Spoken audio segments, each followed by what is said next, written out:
Selamat siang pemirsa TV Ocean Week di seluruh Indonesia.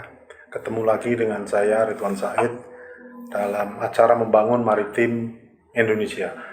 Jadi kita untuk kali ini akan membahas seputar tol laut. Jadi tol laut ini menjadi program unggulan di pemerintahan Presiden Joko Widodo.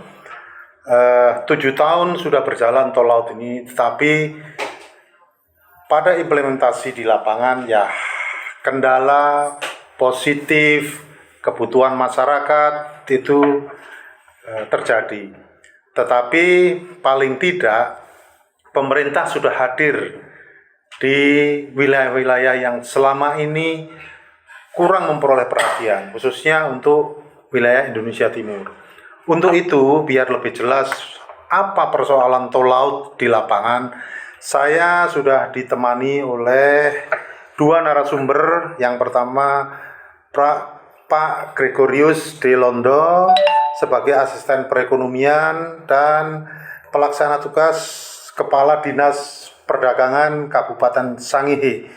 Selamat siang Pak. Selamat siang. Sehat Pak ya. Jadi jauh-jauh Bapak dari Kabupaten Sangihe menyempatkan untuk hadir bersama Ocean Week. Narasumber yang kedua juga ada Ibu Vera Masora. Jadi beliau cukup berpengalaman dalam tol laut ini di wilayahnya, karena kalau menurut cerita beliau 5 tahun beliau ditugaskan untuk menangani persoalan-persoalan tol laut. Jadi barangkali yang pertama saya ke Pak Gori dulu. Pak Gori, maaf.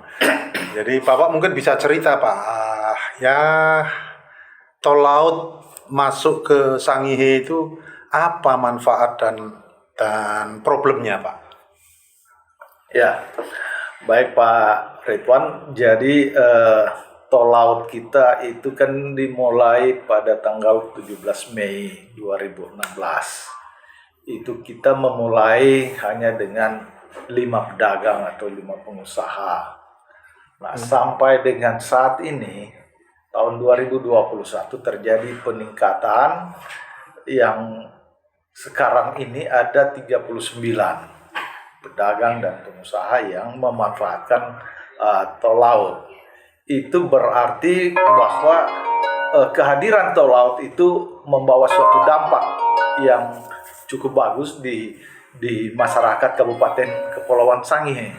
Karena dengan hadirnya tol laut ini memang terjadi penurunan disparitas harga, walaupun belum sampai signifikan sampai kepada masyarakat, tetapi di tingkat distributor itu penurunannya sudah mencapai 15 sampai dengan 25%. Lalu di tingkat pengecer itu ada sekitar 16%.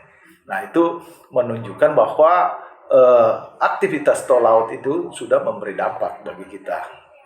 Jadi sangat bermanfaat ya bagi masyarakat Pasti. di sana. Cuman mungkin Bapak bisa ceritakan problem yang sekarang itu dihadapi dalam program tol laut ini apa Pak? Nah, memang ya sekalipun ini saya katakan bahwa ini memberi dampak yang positif bagi masyarakat di sana, ada berbagai permasalahan yang terjadi di dalam penanganan tol laut ini. Misalnya ketersediaan kapal, ya kadangkala tidak sesuai jadwal. Nah, lalu ada fasilitas-fasilitas yang memang sangat dibutuhkan dukungannya seperti kren. Itu kan selama ini kita pakai kren kapal. Nah, terkadang kren kapal itu mengalami kerusakan sehingga terjadi penundaan dalam loading ke dermaga. Gitu. Kemudian ya ada biaya-biaya yang mungkin ya itu nggak jelas. Nah, seharusnya biaya yang disubsidi untuk tol laut itu kurang lebih 4.300.000, ya yang terjadi malah terjadi pembengkakan sampai di 12 sampai 13 jutaan. Jadi sekali ya, tinggi sekali Iya, Pak ya. itu. Mestinya kan sudah ada subsidi itu Pak. Ya. Kenapa bisa sampai semahal itu? Nah, itu ya mungkin ada oknum yang memainkan itu. Jadi kalau tadi Bapak cerita bahwa mestinya ada kren darat Ya. yang juga disiapkan. Memang Pemda nggak juga berusaha untuk menyiapkan fasilitas itu. Pemda kita kan masuk dalam kategori masih dalam batasan ya agak sulit untuk pengadaan itu. Jadi keterbatasan APBD kita memang sangat minim. Jadi untuk menyiapkan kren itu terlalu mahal. Itu. Jadi komoditas apa Pak yang jadi andalan dari Kabupaten Sangihe itu untuk dibawa keluar pulau itu? Nah, kita selama ini sudah mengirimkan dari Tahuna itu ada berbagai komunitas. Jadi ada kopra, ada pala, ada ikan, lalu batang kelapa. Nah, ke depan nanti juga memang sudah kita mengirim juga produk turunan dari sabut kelapa. Jadi ada kokopit sama coco fiber dengan briket. Tapi itu belum optimal. Nanti tahun depan itu produksinya akan meningkat dan itu menjadi suatu andalan yang sangat luar biasa. Karena mau ada investor yang masuk ke Sangihe Pak ya. Ya. Nah saya ke Bu Vera. Jadi Ibu kan sudah cukup lama ya. Jadi kalau dibilang 5 tahun itu kan berarti masa satu pemerintahan Pak ya. Nggak bosan Bu nangani tol laut itu kan? Ya baik Pak Ridwan, sebenarnya sudah bosan Pak. Nah ya tetapi ada seninya juga karena di situ ya ini memang program ini sangat mulia untuk kami Pak. Karena yang paling kami tinggal tambahkan tadi yang disampaikan oleh Bapak Asisten Perekonomian dan Pembangunan sekaligus PLT Kepala Dinas kami Pak. Yang paling pokok juga ini untuk masyarakat kami selama ada logistik atau laut ini Pak, kami tidak pernah kekurangan logistik, bahkan melimpah. Ada daerah lain, daerah tetangga kami seperti Sitaro yang belum maksimal, biasanya mereka ngambil gula sama beras sama kami, dan memang benar Pak, harga di tingkat distributor itu sudah cukup turun dibanding dengan sebelum ada tol laut. Dan itu mungkin saya tambahkan lagi tadi yang Bapak sampaikan, dari pedagang 5 di 2016 itu naik di 2017 jadi 12 orang, 2018 jadi 23, 2019 jadi 32, dan sekarang 2021 sudah 32. Jadi di situ terjadi persaingan harga Pak. Memang di Sangihe kalau kami lihat di lapangan, kalau pedagang besar itu tidak menggunakan tol laut pasti gulung tikar Pak. Karena persaingan harga sudah sangat ketat. Itu yang kami sampaikan tadi bahwa keuntungan para pelaku usaha pengguna tol laut itu paling tinggi 3%. Karena kami setiap bulan itu evaluasi.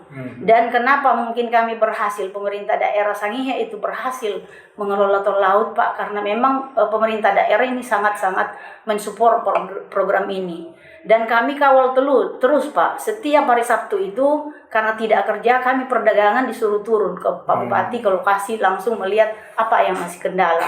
Sehingga kalau pengusaha ada kenaikan harga Pak, kami langsung menegur secara tertulis maupun lisan.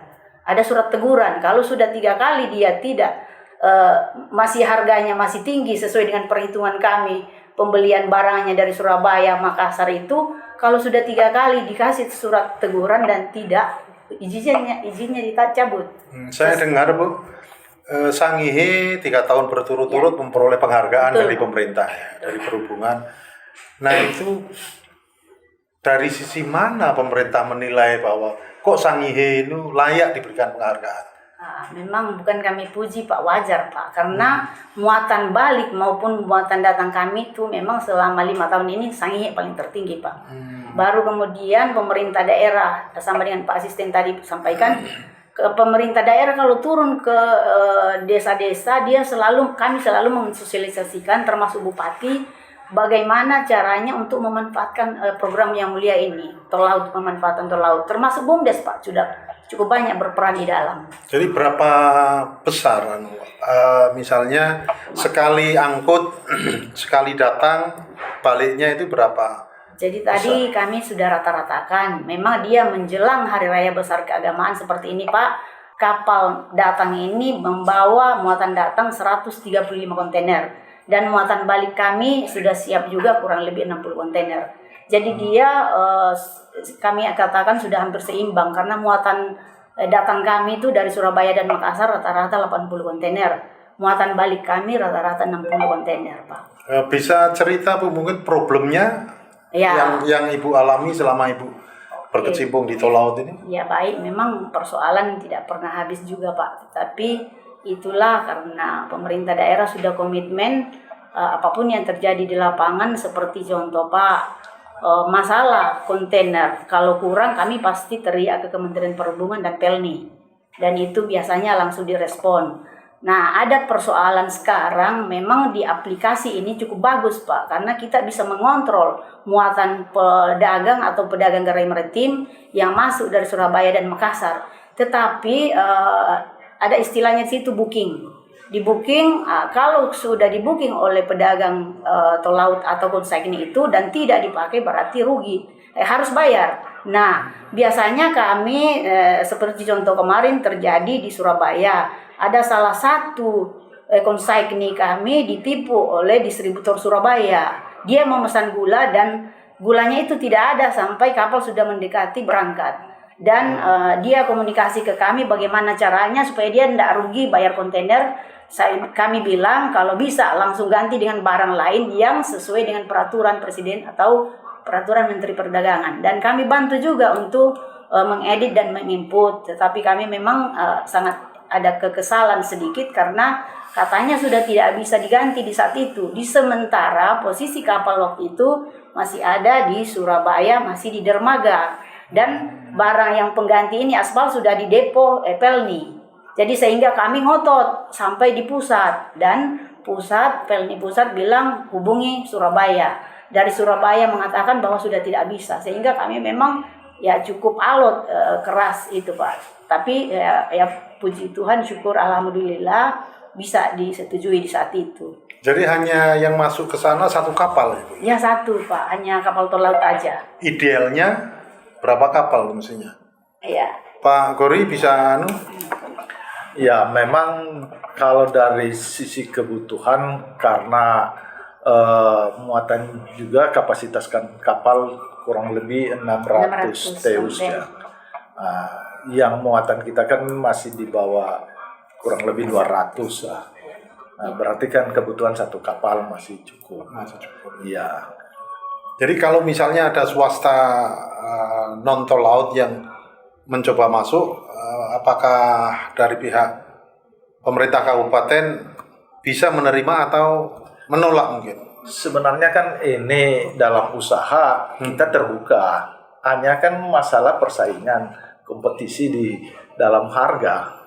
Ya tentunya pengusaha non tol laut ya pasti berpikir dua kali kalau dia tidak bisa berkompetisi dalam harga ini.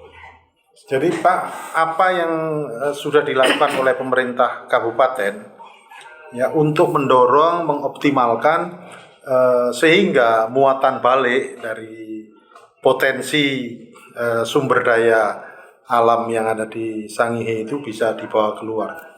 Nah, jadi kami coba memberi gambaran bagaimana potensi sumber daya yang ada di kabupaten. Nah, silakan kalau ada yang mau berinvestasi, karena potensi kita paling tidak ada 3 hal yang besar di sana. Jadi potensi perikanan, pertanian di dalamnya perkebunan, lalu ada pariwisata. Nah, di potensi perikanan kita ada dua atau 3 perusahaan besar yang mengelola di SKPT. Jadi itu yang mengirim ikan ke Surabaya muatannya. Lalu kita punya investor juga PT Nuklah yang nanti masuk di dalam pengolahan kelapa buah kelapanya. Jadi mereka sangat serius dan mereka sudah memulai produksi, cuma masih dalam batasan yang kecil karena mesin-mesin yang besar itu belum sepenuhnya terpasang, tapi sudah ada di lokasi. Jadi diharapkan tahun depan itu mereka sudah bisa optimal dan mereka akan bisa memproduksi itu kurang lebih 1.300 ton per harinya. Untuk 3 komoditas. Jadi ada kurang lebih itu 5-6 kontainer itu per harinya. Jadi apa rencana persiapan kalau misalnya nanti industri juga sudah mulai masuk ke Sangihe, apa yang persiapan yang akan dilakukan oleh pemerintah kabupaten? Jadi kita berharap bahwa nanti ada tambahan kontainer yang masuk.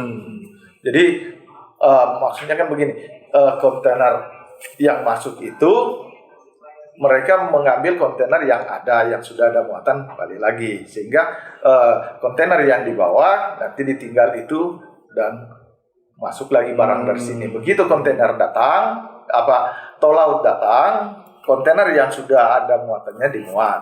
Nah, seperti itu sehingga tidak terjadi penumpukan yang lama. Jadi Bu Vera, kan secara teknis Ibu yang menangani di lapangan ya. Persiapan apa juga Bu, yang karena nanti kalau misalnya tahun depan seperti Pak Kori tadi ceritakan bahwa ada industri yang mulai masuk ke Sangihe, itu apa yang mesti harus disiapkan? Ya, baik Pak Ridwan, seperti yang saya sudah sampaikan tadi, kami juga masih butuh forklift Pak. Forklift itu sangat dibutuhkan di lapangan, baru kemudian tronton. Ya memang karena keterbatasan APBD kami, harganya kan ini Pak cukup besar, miliaran. Jadi kan harga forklift kalau kami search di Google kemarin itu nggak ada yang di bawah 1,5 miliar. Jadi baru kemudian juga forklift. Cuma tronton masih ada yang 800 sampai 1,2, tapi jadi ini dong ya, peluang bagi pengusaha swasta untuk bisa juga bekerja sama dengan pemerintah Kabupaten Sangihe untuk forklift sama tronton tuh ya. Jadi ya silakan pengusaha ini untuk membantu Kabupaten Sangihe ya. Ini terakhir Pak pertanyaan. Jadi apa pesan Bapak kepada para pelaku usaha yang terlibat di dalam tol laut ini sehingga problem itu bisa diminimalisir? Jadi tambahan juga informasi Pak, kita di sana karena kondisi daerah kita kan kecil, jalannya juga kecil, maka kontainer-kontainer yang dibutuhkan di sana ya tidak bisa melebihi dari 20 feet. Karena kalau terlalu besar itu nggak bisa masuk di jalan, itu belokannya agak susah, tanjakan juga. Nah, kemudian terkait dengan apa yang Pak Ridwan tanyakan, ya ataupun yang bisa kita himbau kepada para pelaku yang terkait di sini, marilah kita sama-sama mendukung program pemerintah ini sehingga ketersediaan bahan pokok, terus keterjangkauan, terus distribusi dan harga itu kita bisa pertahankan dalam artian kata bahwa disparitas harga itu sudah bisa turun. Nah, lalu bahan pokok itu selalu tersedia dan memang selama ini sudah tersedia. Tetapi kalau ini kita bisa minimalisir segala yang terjadi dalam permasalahan ini, kan semua akan menjadi lebih baik. Seperti itu. Jadi untuk Ibu sendiri, ini kan Ibu secara teknis itu, apa pesan Ibu kepada para institusi maupun pelaku yang terlibat di tol laut?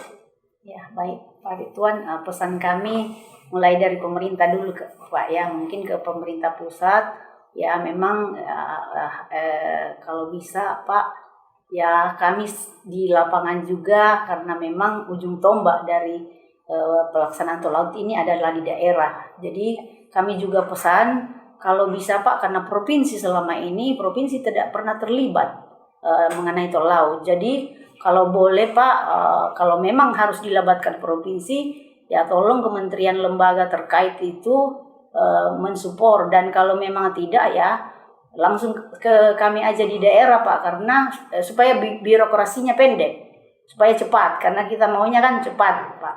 Baru kemudian terhadap pelaku usaha kami selalu pesan, tolong jangan menaikkan harga sembarang, patuhi yang kalian sudah tanda tangani di fakta integritas. Mungkin itu aja Pak. Baik, terima kasih sekali Bu Vera, Pak Kori. Demikian pemirsa bincang singkat saya menggali tol laut untuk rute Sangihe. Mudah-mudahan ini bermanfaat bagi semuanya. Sampai ketemu lagi dengan saya di acara yang lain.